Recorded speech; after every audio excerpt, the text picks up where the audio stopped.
welcome to Early Childhood Ireland podcast, which features interviews and discussions on all issues relating to high quality in the early years of school-age care sector. In our episodes, we've a range of speakers who are leaders in the areas that matter to Early Childhood Ireland members. This podcast series is proudly supported by Aricus Insurance, which offers a comprehensive range of cover at discounted premiums for both business and personal insurance products. So visit www.aricus.ie for more information. So in this episode, we're giving an update on our newest member project, or one of our newest member projects, called Eco Emotions. And to do that, I'm delighted to be joined by Milica Atanackovic, Learning Strategy Manager at Early Childhood Ireland. So Milica, you're really welcome back. It's Thanks, lovely to have you back again. Always love being here.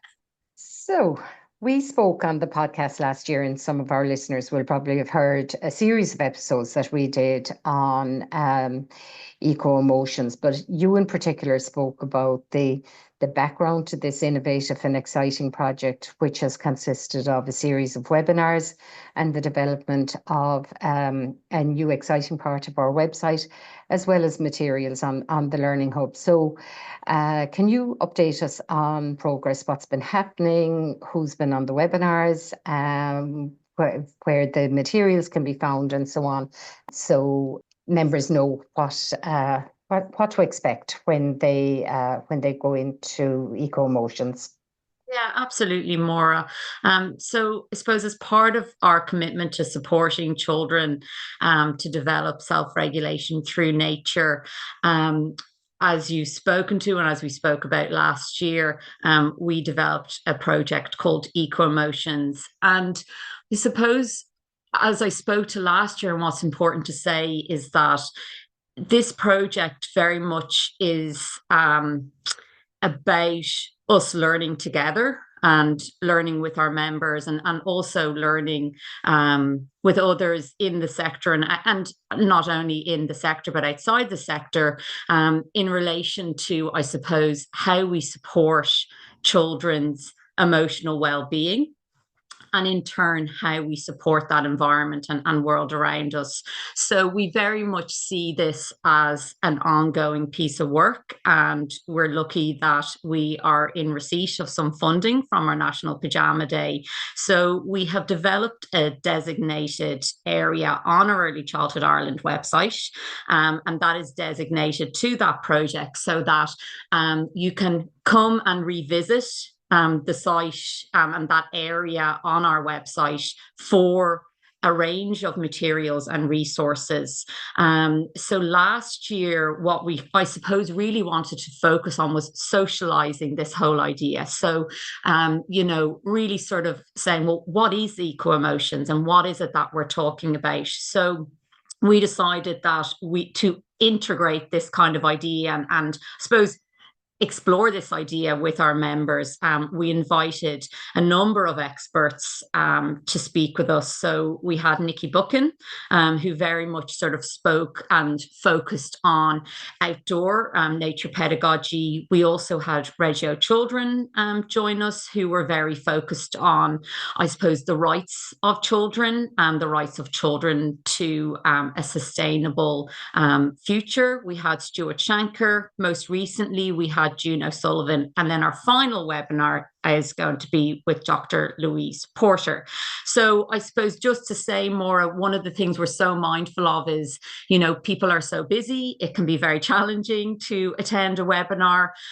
So with all our webinars, we have taken some of the key takeaways and developed a reflective resource, which is sitting on our Learning Hub.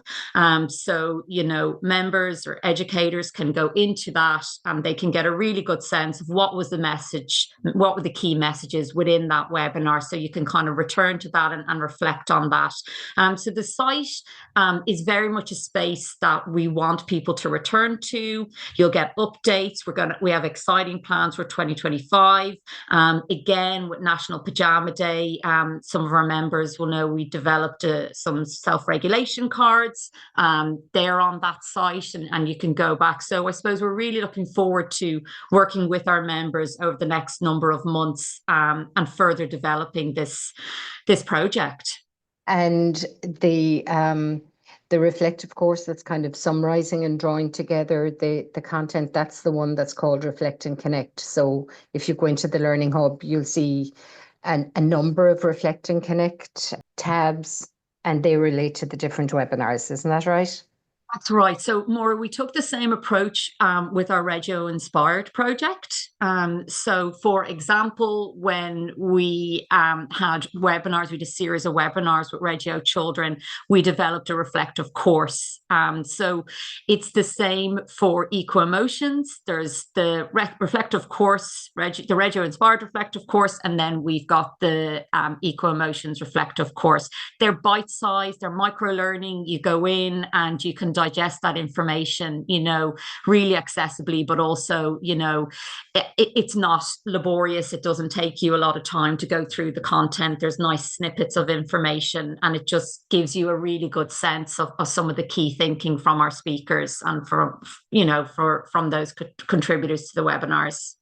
Yeah, I think that's really useful to know, because if you miss a webinar, sometimes you can feel you missed out. So it's really good to know that the key messages and key learning from each of the webinars is still available. So I suppose in the middle of the development of Eco Emotions and the Eco Emotions website and material on the Learning Hub and so on, ASHTR, the National Curriculum Framework, was launched, and we've spoken about that previously as well. I think it's really interesting to see that, I suppose everybody's kind of on the same page about the importance of emotional development, co and self-regulation, sustainability, and a lot of those messages feature in the update of ASHTR. Do you want to take us through, your impressions on how those messages that we're communicating through Eco Emotions are also complemented, reflected, whatever, in the update of ASHTR? Yeah, absolutely. So before Christmas, actually, Maura, I attended the ESD Sustainability Conference, and Dr. Sharon Skehill, she actually spoke, and she was speaking to very much, I suppose what's important to say is that ASHTR, I suppose, is always recognised, as you're saying, the importance of children's, connection to the world around them, and also the importance of their emotional well-being and their autonomy and their agency. But I suppose what Sharon was really saying was that, the framework, what it does now is it just further strengthens a lot of these concepts and a lot of these ideas. So, the updated ASHTR really places, I suppose, a stronger emphasis on emotional well-being, and definitely a stronger emphasis on environmental sustainability, and then that co-regulation piece that we very heavily speak to through Eco Emotions, and that idea that, yes, of course, self-regulation is what we are supporting children with, but that happens through a regulated adult, and the importance of that co-regulation piece. So, some of the key updates, and I know you've very much spoken to these, and we've had our Skelta also, mention them, but, that piece around agency. So again, recognizing children as active participants in their own learning, and, again, linking that to emotional regulation, I think is really strengthened within the new, sorry, not to say new, the updated framework, and also, global citizenship, and this is something actually in one of our webinars with Juno Sullivan, Maura, she very much spoke to, and deeper even then developing kind of empathy in children and respect and responsibility, that real notion of compassion. And I think, that global citizen piece in the updated Ashter is very, very strongly emphasized. And particularly, again, with eco emotions and why I suppose, it's very complementary to the updated Ashter, is really strengthening children's connection to nature and their own sense of stewardship, and again, just linking back to June O'Sullivan's webinar, where they spoke about how important it was that this starts with the youngest of children, that it starts in the baby rooms, and this idea and notion of, stewardship is happening, from day one. It's not just being introduced in the preschool rooms when children are older. And then I suppose the piece that we always love to talk about is that slow relational pedagogy. I think that is just so strong and so strengthened. So I think the slow relational pedagogy, again, emphasizing deep and meaningful interactions that prioritize well-being, all of these areas align perfectly with the Eco Emotions project. It is very much based on children's, ability to self-regulate and form emotional resilience, and how this is deeply connected to, with their experiences in nature.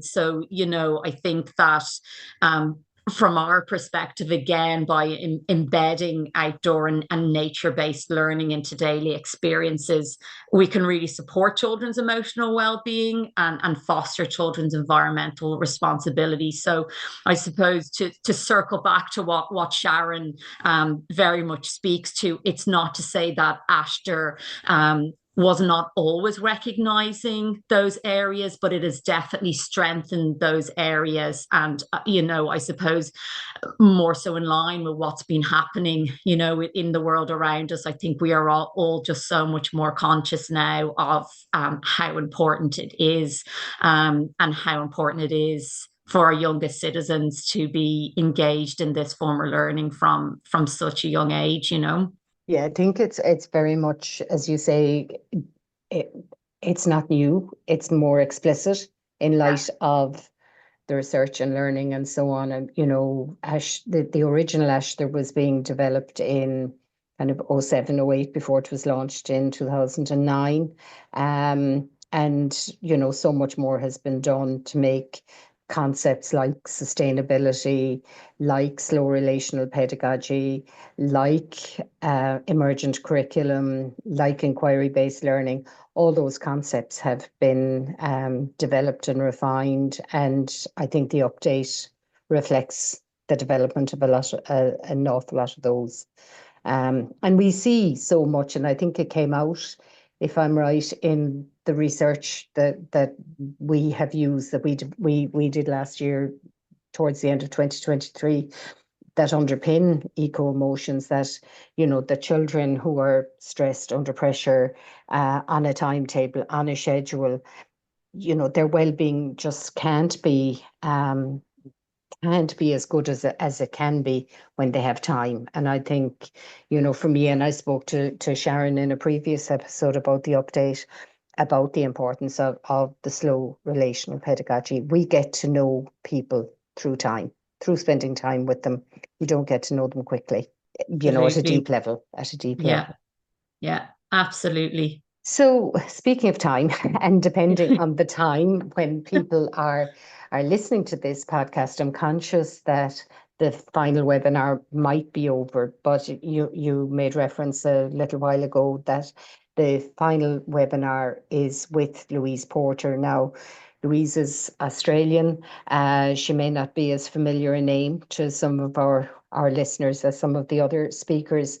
So can you take us through, and being conscious that some people will have missed the webinar and won't be able to book in for it, what Louise's thoughts are? I know she comes from a psychology background, and how the work that she does complements the previous series And there will be a reflective course summarising her key ideas as well in time.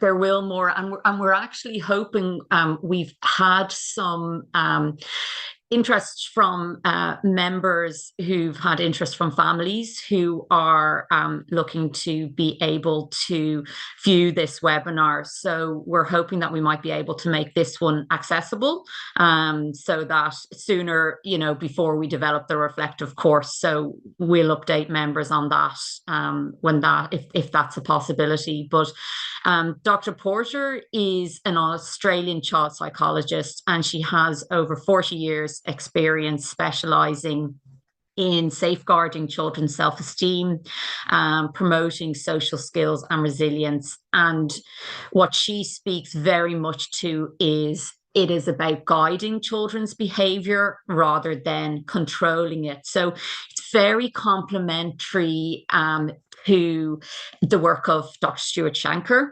Dr. Louise Porter, she would challenge traditional discipline methods that I suppose in a lot of instances rely heavily on rewards.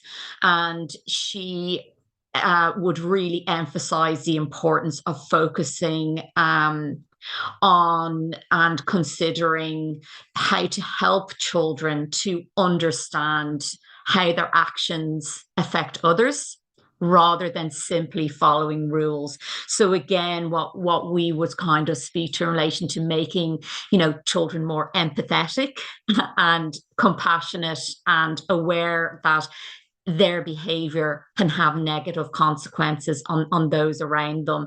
So we believe that this really aligns closely with the eco-emotions approach, because it very much emphasizes, again, the self-regulation and co-regulation pieces and the impact of nature on children's emotional well-being. And that is what Dr. Porter will be speaking to within her webinar, and I suppose supporting us to think about how children's behaviours can be shaped by their emotional and environmental contexts. And I know we have spoken about this before on podcasts more, and we've spoken about it even when we speak to, the Reggio Emilia approach and, the third teacher and the importance of, not just the natural world, but the actual environment that children are experiencing and what they're in. And also that we should be guiding children's behaviour and not trying to control it. So, as Stuart Shanker spoke to very much so in his webinar, that it's not about, controlling children. It's actually about understanding what is the root cause of this dysregulation. Why is this child behaving in this way, and how can we in turn, I suppose, soothe them and support them to process those emotions. And, the perspective actually really does mirror Dr. Shanker's self-reg model, which differentiates, I suppose, very heavily between misbehavior and stress behavior. So really looking forward to her contribution, and obviously she will more eloquently explain her research and her expertise in this area, Maura. And as you say, we really look forward to ending the series with Dr. Louise Porter, because I think actually it really sort of is a wraparound of all the different ideas and concepts that all our contributors have spoken to, and it has all been in synergy. I mean, everyone, as you had said, is very much speaking the same language in relation to, how we need to be supporting children to manage their emotions and the stressors that are in their environment. So really looking forward to it. Yes, that sounds so interesting. It's one of the things I often think about in terms of children's behaviour is, I think we have to reflect ourselves and our expectations as well. Are expectations realistic? Because if you've unrealistic expectations, that causes stress, which then becomes a vicious circle, because the behaviour that comes from stress isn't behaviour we want to encourage. But the more unrealistic our expectations are of a child's behaviour from an age and stage, perspective. It can be very problematic. Yeah, and and we've talked about this, Maura, that, when you're working with children, and it doesn't even have to be when you're working with children. It could be you're looking after, a child or your own child or your grandchild.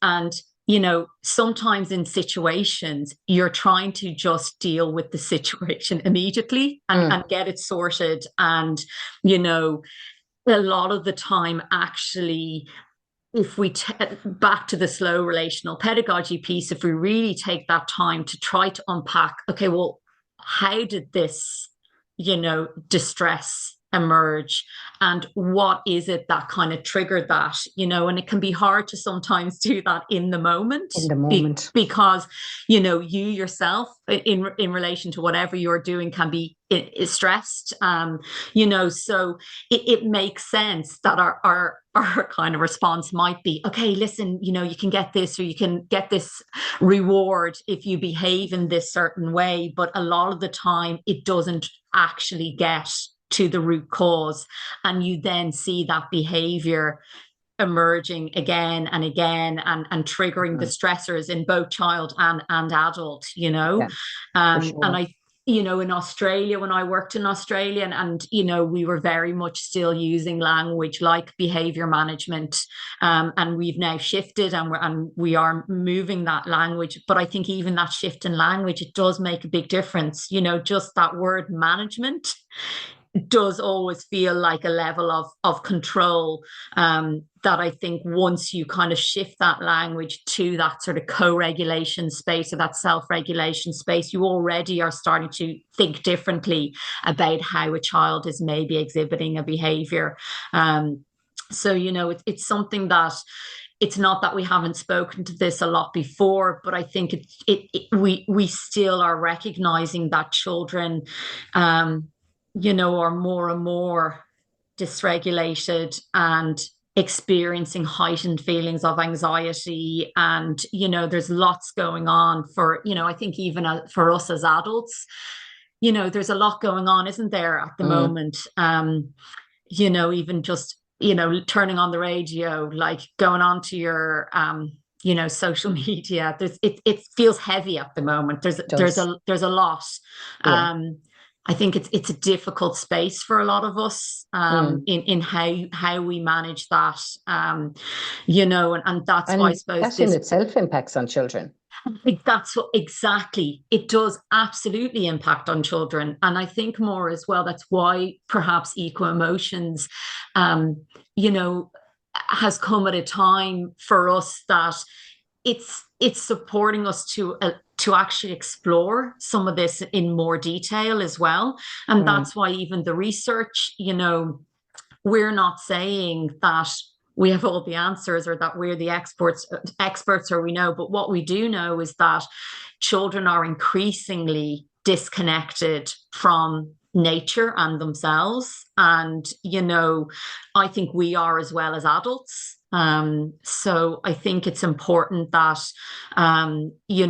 we again reconnect in with the likes of Dr. Porter's thinking, and how that, not only will support us in working with children, but maybe ourselves as well. And how we can keep ourselves regulated in I suppose what in an environment, an outside environment that I think does feel quite dysregulated at the moment. So at the start, you mentioned about future plans. Can you take us through some of those, where to now for eco emotions? Yeah, so I suppose what's important for us more is the monitor and evaluation piece to eco emotions. So it's important that that the work we're doing is actually having an impact on practice. So we are going to be trying to reconnect in with members who have attended our webinar series, and look at how that may have changed their practice. So our research and data analytics team will be doing some work around that. But equally, Maura, we are hoping to partner with June O'Sullivan. She has I suppose, embedded so much of her thinking really into practice and speaks very practically. So we're hoping to do some work with June O'Sullivan. We're hoping to have some more resources developed within the site for members to engage in and with. So that'll be probably a few more webinars this year, and equally, hopefully a few more podcasts, a range of resources to really reinforce some of this thinking. But I suppose what we're trying to do now is move from socializing this concept to really looking at what it looks like in practice. So we did send out expressions of interest, and if members are interested in the Eco Emotions project and interested in this work, please do get in touch with us. We'd love to hear from you. We'd love to engage with you. We'd love to follow your journey. It's really important that this work is, accessible, and that we really do learn from each other and with each other. Perfect. So another exciting Eco Emotions year ahead. Milica, thanks a million for providing us with that update. And remember to check out the Learning Hub, Early Childhood Ireland's Learning Hub, and the Eco Emotions part of the website for all kinds of materials, resources, reflective pieces, like you said, Milica, bite-sized pieces to enable people to dip in and out, learn a bit more, and keep in touch with us about how your practice is developing. And we'd love to hear from you. So Milica, thanks a million. Thanks a million, Maura. Mind yourself. And thank you for listening to this episode of Early Childhood Ireland's podcast, which is proudly supported by Aricus Insurance. If you enjoyed it, please subscribe and spread the word to your friends and colleagues, and stay tuned for our next episode.